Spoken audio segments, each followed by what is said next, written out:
장관, 방통위원장 등을 비롯하여 자신들의 비위를 조사한 감사원장과 검사들을 탄핵하고 판사들을 겁박하는 지경에 이르렀습니다. 자신들의 비위를 덮기 위한 방탄 탄핵이고 공직기관과 법질서를 완전히 무너뜨리는 것입니다. 뿐만 아니라 위헌적 특검 법안을 27번이나 발의하면서 정치 선동 공세를 가해왔습니다. 급기야는 범죄자가 스스로 자기에게 면죄부를 주는 셀프 방탄 입법까지 밀어붙이고 있습니다. 거대 야당이 지배하는 국회가 자유민주주의의 기반이 아니라 자유민주주의 헌정 질서를 파괴하는 괴물이 된 것입니다. 이것이 국정마비요, 국가 위기 상황이 아니면 무엇이란 말입니까? 이것뿐만이 아닙니다. 지금 거대 야당은 국가 안보와 사회 안전까지 위협하고 있습니다. 예를 들어 지난 6월 중국인 3명이 드론을 띄워 부산에 정박 중이던 미국 항공모함을 촬영하다 적발된 사건이 있었습니다. 이들의 스마트폰과 노트북에서는 최소 2년 이상 한국의 군사시설들을 촬영한 사진들이 발견됐습니다. 지난달 40일에는 40대 중국인이 드론으로 국정원을 촬영하다 붙잡혔습니다. 이 사람은 중국에서 입국하자마자 곧장 국정원으로 가서 이 같은 일을 벌인 것으로 확인됐습니다. 하지만 현행 법률로는 외국인의 간첩 행위를 간첩죄로 처벌할 길이 없습니다. 이러한 상황을 막기 위해 형법의 간첩죄 조항을 수정하려 하였지만 거대 야당이 완강히 가로막고 있습니다. 지난 정권 당시 국정원의 대공수사권을 박탈한 것도 모자라서 국가보안법 폐지도 시도하고 있습니다. 국가 안보를 위협하는 간첩을 잡지 말라는 것 아닙니까? 북한의 불법적인 핵무장과 미사일 위협 도발에도 GPS 교란과 오물 풍선에도 민주노총 간첩 사건에도 거대 야당은 이에 동조할 뿐 아니라 오히려 북한 편을 들면서 이에 대응하기 위해 고군분투하는 정부를 흠집내기만 했습니다. 북한의 불법 핵 개발에 따른 유엔 대북 제재도 먼저 풀어야 한다고 주장합니다. 도대체 어느 나라 정당이고 어느 나라 국회인지 알 수가 없습니다. 검찰과 경찰의 내년도 특경비, 특활비 예산은 아예 0원으로 깎았습니다. 금융사기 사건, 사회적 약자 대상 범죄, 마약 수사 등 민생침해 사건 수사, 그리고 대공수사에 쓰이는 기묘한 예산입니다. 마약, 딥페이크 범죄 대응 예산까지도 대폭 삭감했습니다. 자신들을 향한 수사 방해를 넘어 마약 수사, 조폭 수사와 같은 민생사범 수사까지 가로막는 것입니다. 대한민국을 간첩 천국, 마약 소굴, 조폭 나라로 만들겠다는 것 아닙니까? 이런 사람들이야말로 나라를 망치려는 반국가 세력 아닙니까? 그래놓고 자신들의 특권을 유지하기 위한 국회 예산은 오히려 늘렸습니다. 경제도 위기 비상 상황입니다.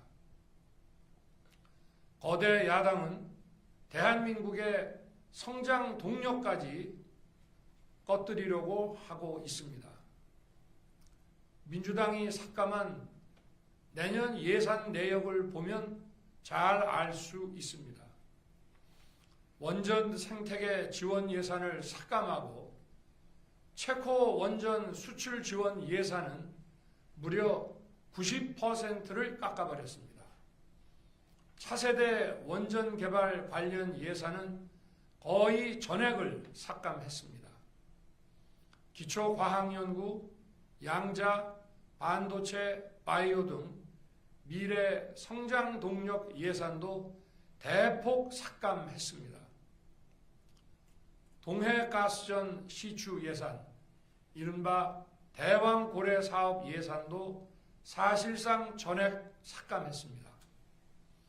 청년 일자리 지원 사업, 취약계층 아동 자산 형성 지원 사업, 아이들 돌봄 수당까지 손을 댔습니다.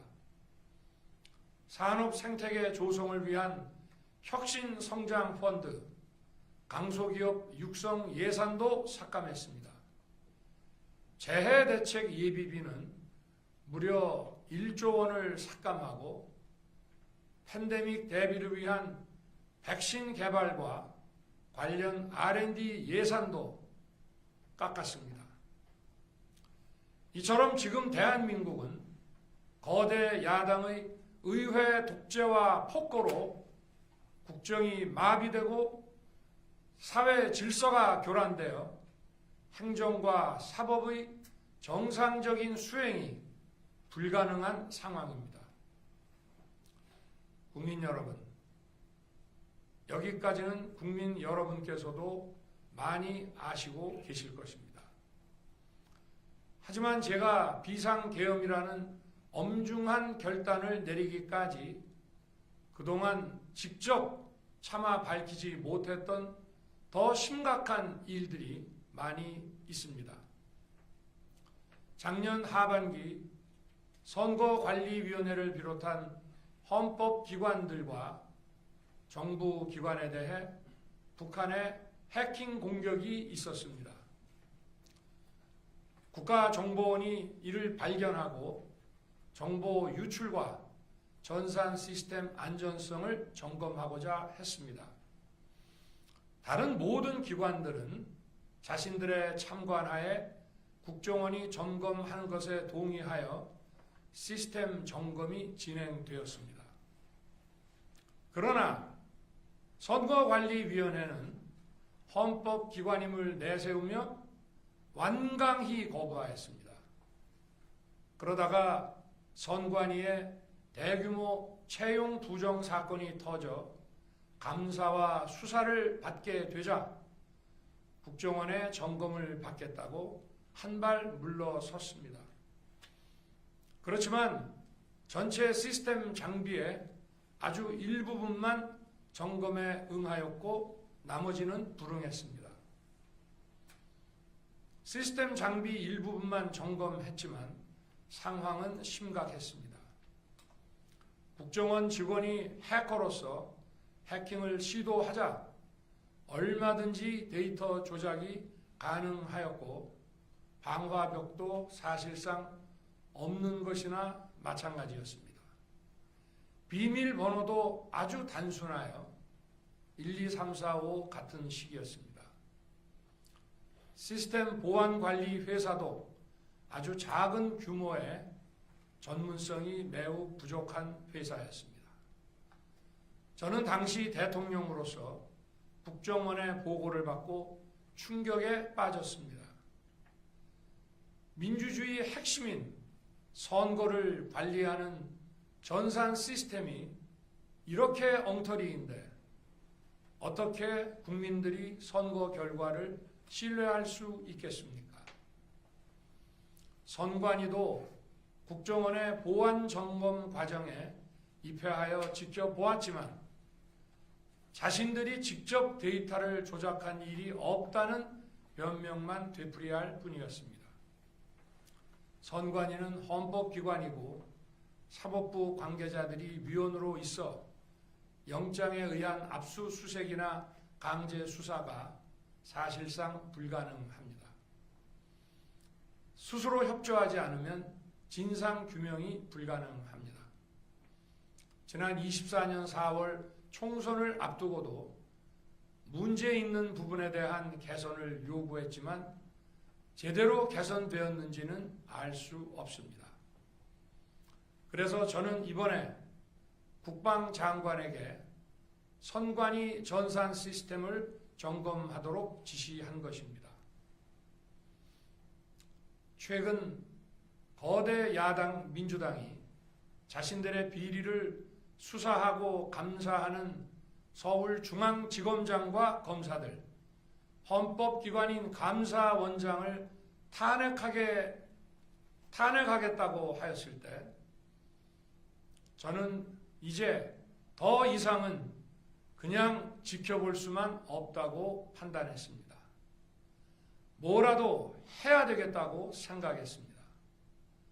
이들은 이제 곧 사법부에도 탄핵의 칼을 들이댈 것이 분명했습니다. 저는 비상계엄령 발동을 생각하게 되었습니다. 거대 야당이 헌법상 권한을 남용하여 위헌적 조치들을 계속 반복했지만 저는 헌법의 틀 내에서 대통령의 권한을 행사하기로 했습니다. 현재의 망국정 국정마비 상황을 사회교란으로 인한 행정사법의 국가기능 붕괴 상태로 판단하여 계엄령을 발동하되 그 목적은 국민들에게 거대 야당의 반국가적 폐악을 알려 이를 멈추도록 경고하는 것이었습니다. 그럼으로써 자유민주주의 헌정질서의 붕괴를 막고 국가 기능을 정상화하고자 하였습니다. 사실 12월 4일 계엄 해제 이후 민주당에서 감사원장과 서울중앙지검장 등에 대한 탄핵안을 보류하겠다고 발표하여 짧은 시간의 계엄을 통한 메시지가 일정 부분 효과가 있었다고 생각했습니다. 그러나 이틀 후 보류하겠다던 탄핵 소추를 그냥 해버렸습니다. 비상계엄의 명분을 없애겠다는 뜻이었습니다. 애당초 저는 국방장관에게 과거의 계엄과는 달리 계엄의 형식을 빌려 작금의 위기 상황을 국민들께 알리고 호소하는 비상조치를 하겠다고 했습니다. 그래서 질서 유지에 필요한 소수의 병력만 투입하고 실무장은 하지 말고 국회의 계엄 해제 의결이 있으면 바로 병력을 철수시킬 것이라고 했습니다. 실제로 국회의 계엄 해제 의결이 있자 국방부 청사에 있던 국방장관을 제 사무실로 오게 하여 즉각적인 병력 철수를 지시하였습니다. 제가 대통령으로서 발령한 이번 비상조치는 대한민국의 헌정 질서와 국헌을 망가뜨리려는 것이 아니라 국민들에게 망국의 위기 상황을 알려드려 헌정 질서와 국헌을 지키고 회복하기 위한 것입니다. 소규모이지만 병력을 국회에 투입한 이유도 거대 야당의 망국적 행태를 상징적으로 알리고 계엄 선포 방송을 본 국회 관계자와 시민들이 대거 몰릴 것을 대비하여 질서 유지를 하기 위한 것이지 국회를 해산시키거나 기능을 마비시키려는 것이 아님은 자명합니다. 300명 미만의 실무장하지 않은 병력으로 그 넓은 국회 공간을 상당 기간 장악할 수 없는 것입니다. 과거와 같은 계엄을 하려면 수만 명의 병력이 필요하고 광범위한 사전 논의와 준비가 필요하지만 저는 국방장관에게 계엄령 발령 담화 방송으로 국민들께 알린 이후에 병력을 이동시키라고 지시했습니다. 그래서 10시 30분 담화 방송을 하고 병력 투입도 11시 30분에서 12시 조금 넘어서 이루어졌으며 1시 조금 넘어 국회의 계엄 해제 결의가 있자 즉각 군 철수를 지시하였습니다. 결국 병력이 투입된 시간은 한두 시간 정도에 불과합니다. 만일 국회 기능을 마비시키려 했다면 평일이 아닌 주말을 기해서 계엄을 발동했을 것입니다. 국회 건물에 대한 단전 단수 조치부터 취했을 것이고 방송 송출도 제한했을 것입니다. 그러나 그 어느 것도 하지 않았습니다. 국회에서 정상적으로 심의가 이루어졌고 방송을 통해 온 국민이 국회 상황을 지켜보았습니다.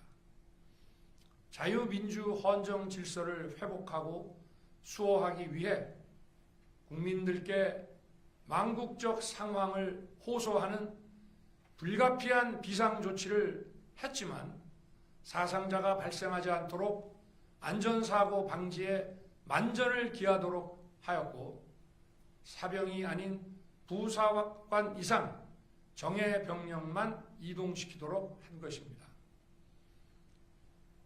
저는 이번 비상계엄을 준비하면서 오로지 국방장관하고만 논의하였고 대통령실과 내각 일부 인사에게 선포 직전 국무회의에서 알렸습니다. 각자의 담당 업무 관점에서 우려되는 반대 의견 개진도 많았습니다. 저는 국정 전반을 보는 대통령의 입장에서 현 상황에서 이런 조치가 불가피하다고 설명했습니다. 군 관계자들은 모두 대통령의 비상계엄 발표 이후 병력 이동 지시를 따른 것이니만큼 이들에게는 전혀 잘못이 없습니다. 그리고 분명히 말씀드리지만 저는 국회 관계자의 국회 출입을 막지 않도록 하였고 그래서 국회의원과 엄청나게 많은 인파가 국회 마당과 본관, 본회의장으로 들어갔고 계엄 해제 안건 심의도 진행된 것입니다. 그런데도 어떻게든 내란죄를 만들어 대통령을 끌어내리기 위해 수많은 허위 선동을 만들어내고 있습니다. 도대체 2시간짜리 내란이라는 것이 있습니까? 질서 유지를 위해 소수의 병력을 잠시 투입한 것이 폭동이란 말입니까? 거대 야당이 거짓 선동으로 탄핵을 서두르는 이유가 무엇이겠습니까? 단 하나입니다. 거대 야당 대표의 유죄 선고가 임박하자 대통령의 탄핵을 통해 이를 회피하고 조기 대선을 치르려는 것입니다. 국가 시스템을 무너뜨려서라도 자신의 범죄를 덮고 국정을 장악하려는 것입니다. 이야말로 국헌문란 행위 아닙니까? 저를 탄핵하든 수사하든 저는 이에 당당히 맞설 것입니다. 저는 이번 계엄 선포와 관련해서 법적, 정치적 책임 문제를 회피하지 않겠다고 이미 말씀드린 바 있습니다. 저는 대통령 취임 이후 지금까지 단 한순간도 개인적인 인기나 대통령 임기, 자리 보존에 연연해 온 적이 없습니다. 자리 보존 생각만 있었다면 국헌 문란 세력과 구태여 맞서 싸울 일도 없었고 이번과 같이 비상계엄을 선포하는 일은 더더욱 없었을 것입니다. 5년 임기 자리 지키기에만 매달려 국가와 국민을 외면할 수 없었습니다. 저를 뽑아주신 국민의 뜻을 저버릴 수 없었습니다. 하루가 멀다 하고 다수의 힘으로 입법 폭고를 일삼고 오로지 방탄에만 현안되어 있는 거대 야당의 의회 독재에 맞서 대한민국의 자유민주주의와 헌정 질서를 지키려 했던 것입니다. 그 길밖에 없다고 판단해서 내린 대통령의 헌법적 결단이자 통치 행위가 어떻게 내란이 될 수 있습니까? 대통령의 비상계엄 선포권 행사는 사명권 행사, 외교권 행사와 같은 사법심사의 대상이 되지 않는 통치 행위입니다. 국민 여러분, 지금 야당은 저를 중범죄자로 몰면서 당장 대통령직에서 끌어내리려 하고 있습니다. 만일 망국적 국헌문란 세력이 이 나라를 지배한다면 어떤 일이 벌어지겠습니까? 위헌적인 법률, 셀프 면죄부 법률, 경제 폭망 법률들이 국회를 무차별 통과해서 이 나라를 완전히 부술 것입니다. 원전산업, 반도체 산업을 비롯한 미래 성장 동력은 고사될 것이고 중국산 태양광 시설들이 전국의 살림을 파괴할 것입니다. 우리 안보와 경제의 기반인 한미 동맹, 한미일 공조는 또다시 무너질 것입니다. 북한은 핵과 미사일을 고도화하여 우리의 삶을 더 심각하게 위협할 것입니다. 그러면 이 나라 대한민국의 미래가 어떻게 되겠습니까? 간첩이 활개치고 마약이 미래 세대를 망가뜨리고 조폭이 설치는 그런 나라가 되지 않겠습니까? 지금껏 국정 마비와 국헌 문란을 주도한 세력과 범죄자 집단이 국정을 장악하고 대한민국의 미래를 위협하는 일만큼은 어떤 일이 있어도 막아야 합니다. 저는 끝까지 싸울 것입니다. 국민 여러분, 국정 마비의 망국적 비상 상황에서 나라를 지키기 위해 국정을 정상화하기 위해 대통령의 법적 권한으로 행사한 비상계엄 조치는 대통령의 고도의 정치적 판단이고 오로지 국회의 해제 요구만으로 통제할 수 있는 것입니다. 이것이 사법부의 판례와 헌법학계의 다수 의견임을 많은 분들이 알고 있습니다. 저는 국회 해제 요구를 즉각 수용했습니다. 계엄 발령 요건에 관해 다른 생각을 가지고 계신 분들도 있습니다만 나라를 살리려는 비상 조치를 나라를 망치려는 내란 행위로 보는 것은 여러 헌법학자와 법률가들이 지적하는 바와 같이 우리 헌법과 법 체계를 심각한 위험에 빠뜨리는 것입니다. 저는 묻고 싶습니다. 지금 여기저기서 광란에 칼춤을 추는 사람들은 나라가 이 상태에 오기까지 어디서 도대체 무엇을 했습니까? 대한민국의 상황이 위태롭고 위기에 놓여 있다는 생각도 전혀 하지 않았다는 말입니까? 공직자들에게 당부합니다. 엄중한 안보 상황과 글로벌 경제 위기에서 국민의 안전과 민생을 지키는 일에 흔들림 없이 매진해 주시기 바랍니다. 국민 여러분, 지난 2년 반 저는 오로지 국민만 바라보며 자유민주주의를 지키고 재건하기 위해 불의와 부정, 민주주의를 가장한 폭거에 맞서 싸웠습니다. 피와 땀으로 지켜온 대한민국, 우리의 자유민주주의를 지키는 길에 모두 하나가 되어주시길 간곡한 마음으로 호소드립니다.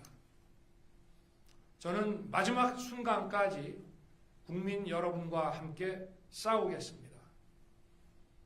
짧은 시간이지만 이번 계엄으로 놀라고 불안하셨을 국민 여러분께 다시 한번 사과드립니다. 국민 여러분에 대한 저의 뜨거운 충정만큼은 믿어주십시오. 감사합니다.